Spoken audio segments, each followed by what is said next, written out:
Kung naghahanap kayo ng educational stuff para sa baby nyo, nasa tamang video kayo. Malilesen din ang pag-use nila ng gadgets kapag ito yung binigay nyo sa kanila at madami pa silang matututunan. Gaya ng calligraphy, counting, ABC, and mag-determine ng mga objects, and mga fruits. At marami pang iba na kung saan mag-e-enjoy sila. Nagpe-fade din yung ink neto kaya reusable siya.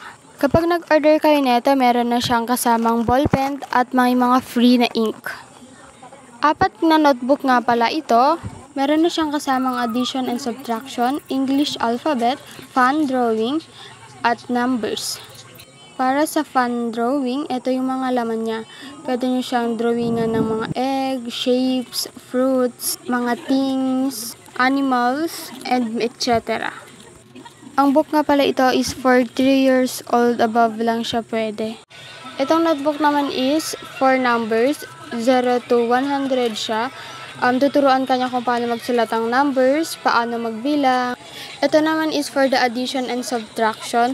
Feeling ko hindi pa to magagamit ng anak ko kasi magpo-focus muna ako sa alphabets and dun sa mga numbers. Ito kasi is I think pang 5 years old na ito. Ano to? Apple. Ano to? B. Ano to? Cat. Cat. Ano to? Dog. Very good! Very good.